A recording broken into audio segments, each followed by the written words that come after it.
Lukuban si Mika. Yan, yan, nakalukog. Oh, padibli. So mga kapatid, ang simbolo ng paglulukob ay sagisag ng pagpapasakop ng asawa sa kanyang asawang lalaki. Kung kaya't makikita natin sa babae ay nakasuklob ang belo at nasa balikat naman ang sa lalaki. Ito'y simbolo na ang pag-aasawa sa banal na kasulatan, ang babae ay kailangang pasakop sa kanyang asawang lalaki.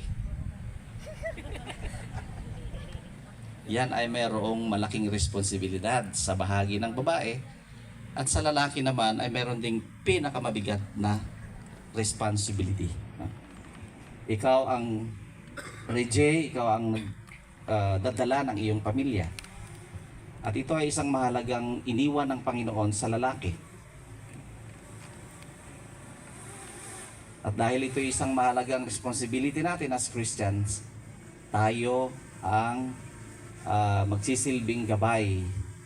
Sinabi ng Panginoon na pabutihin ang ating pamilya.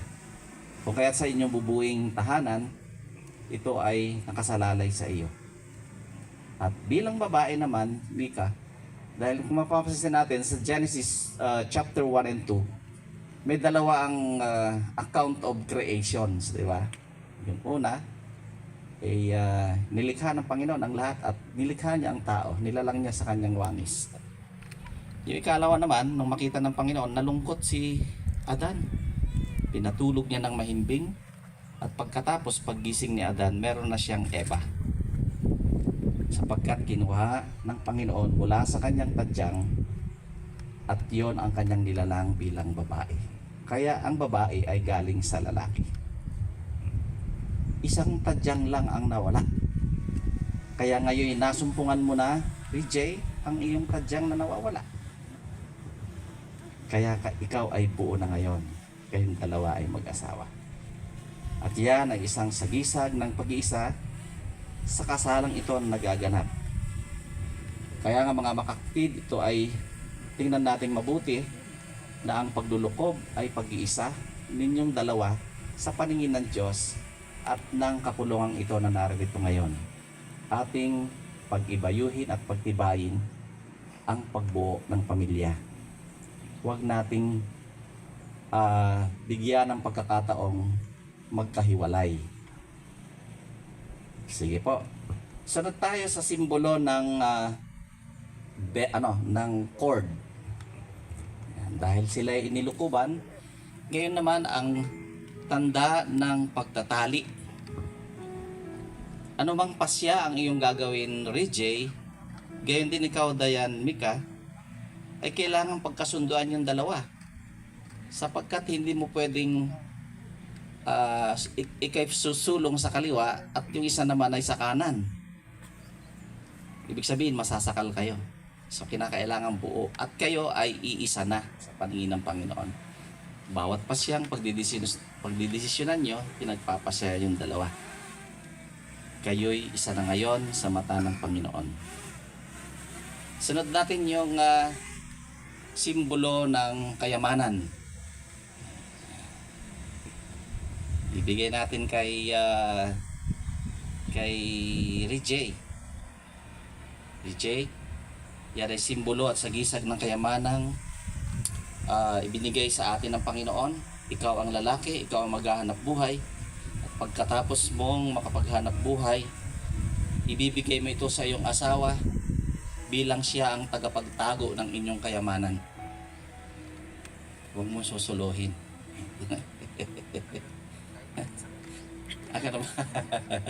Ito ay simbolo, kaya tanggapin mo. Ito, hawakan mo. Hawakan mo rin. Tanggapin mo. Manalangin tayo. Dakilang Diyos na makapangyarihan, pagpalain mo ang mga simbolong ito ng kayamanan, ng pera, na siyang nagiging sagisag ng aming buhay na nagmumula sa iyo. Mula sa paghahanap buhay, salamat po. Nawa ito ay patuloy na makatulong sa pagpapalaganap ng dalawang ito sa kanilang pagpapamilya. Huwag itong maging daan ng kanilang paghiwalay. Pagkos ito ang magbubuo sa kanila sa isang matagumpay na tahanan sa pamamagitan ng biyaya. Sa pangalan ni Jesus. Amen. Sige na, dito pa tayo. Ngayon po ay isunod natin yung Biblia. Yung Bible dyan. Ano pa ba mga symbols natin ng Biblia?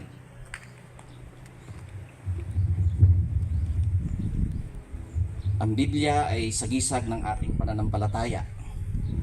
Kaya sa inyong dalawa, tanggapin nyo ito. Kung kayo ay nagtatagumpay, diyan ay sa pamamagitan ng banal na kasulatan na naging sentro ng ating pananampalatayang Kristiyano. Kung kayo ay may problema, saliksikin nyo ang mga ito, masusumpungan nyo ang mga kalatas mula sa banal na kasulatan upang bigyan ng Panginoon ng solusyon ang mga problemang dumarating sa atin. Mula dito'y nagmumula ang salita ng buhay ng Panginoon. Tanggapin nyo sa pangalan ng Ama at ng Anak at ng Banal na Espiritu. Amen. Ano pa pong simbolo ang meron tayo? May makalimutan, wala na. Yung vows. Okay, sige. Pakinggan natin ang kanilang mga vows sa isa't isa.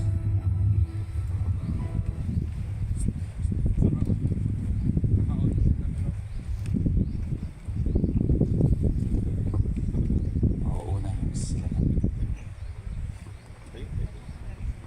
Hello.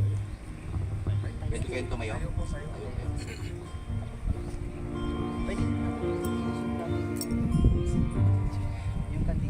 Hi, love. For 5 years, you filled my life with love and joy. Today, I vow to continue cherishing and adoring you for eternity. Through all life's ups and downs, I promise to stand by your side, to laugh with you, to cry with you, and to love you fiercely every single day. You are my partner forever and my love always.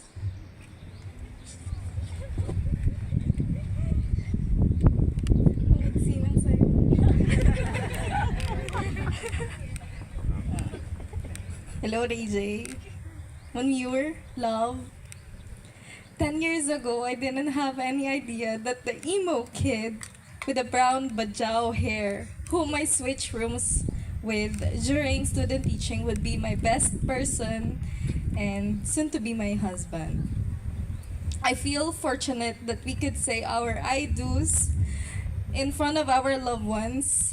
And today, yes, Ray J, only today, you are the main character. Thank you for all the happy and valuable moments and memories that we've shared.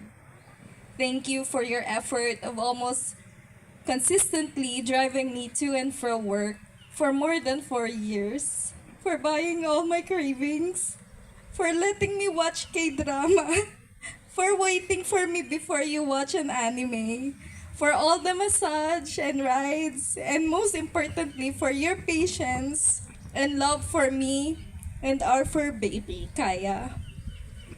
I vow to support, take care of, and love you.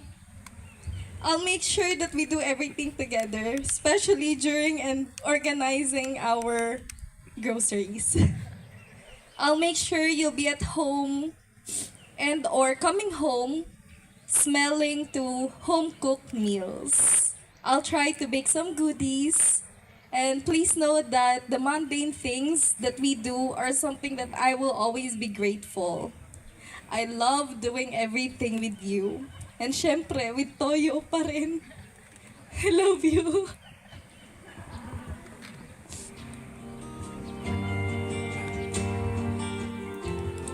Sige po, tayong lahat ay tumindig at tayo manalangin. Dakilan Diyos na makapangyarihan sa lahat, patuloy mong pakaingatan ang aming mga kapatid na ngayon ay nangako ng kanilang pag-iibigan sa isa't isa. At ang mga pangakuang ito ay patuloy mong patibayin sa pamamagitan ng pagtitipon ito, Panginoon. Salamat sa iyong banal na presensya sa pamamagitan ng iyong banal na Spirit. Sa pangalan ni Jesus. Amen. Sige po, maupo na tayo. Meron na tayo.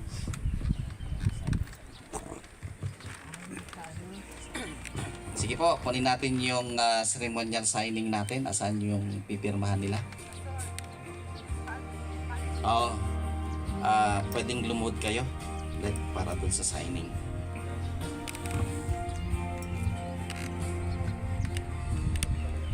Habang pinakikinggan natin ang isang magiliw na tugtog sa kanilang pagpipirma.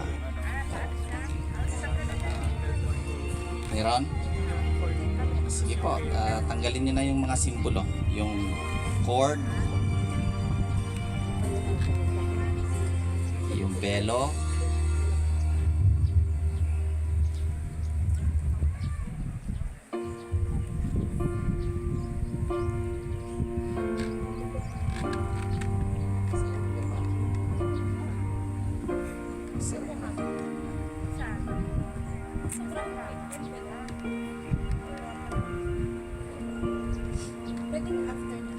sige.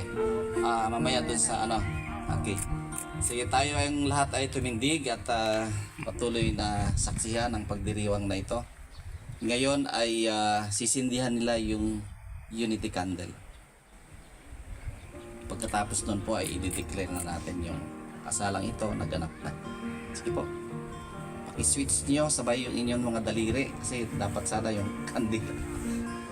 Ayon. Yan. Ito po ay pag-iisa ng liwanag, no? So pindutin yung dalawa. Yan. Okay. Sila po ay iisa na ngayon. Pwede nang patayin itong dalawa. Sana yung mga tagapagsindi ng kandila kanina, paki-off yan para yung isa na lang ang may ilaw. Yan. So manalangin tayo. Panginoon, sa patuloy na pag-iingat mo, iyong igawad ang iyong gabay sa aming lahat, lalo't ngayon sa dalawang lalaki at babaeng ito na ngayon ay umarap sa pag-aasawa. Basbasan mo sila, Panginoon, si Mika at Rijay. Salamat, Panginoon, sa iyong pagsubaybay sa pangalan ni Jesus. Amen. Sige, ilagay niyo dyan yung harap kayo doon. Sa mga kapatid, sa pamamagitan ng kapangyarihang ipinagkaloob sa akin ng United Methodist Church at ng Republika ng Pilipinas, tapos na po ang kasalan natin. Ngayon ay aking ipinapahayag na si Dayan, Mika, and Rijay Vallador ay mag-asawa na, kaya tatawagin natin silang Mr. and Mrs. Rijay Vallador. Congratulations and God bless. Palakpakan po natin sila, mga kapatid.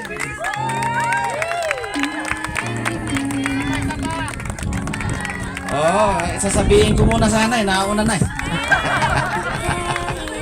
You may kiss the bride now. Okay. Yes! Yan, okay. Palakpakan po natin ng malakas at maraming salamat sa kanyang lahat.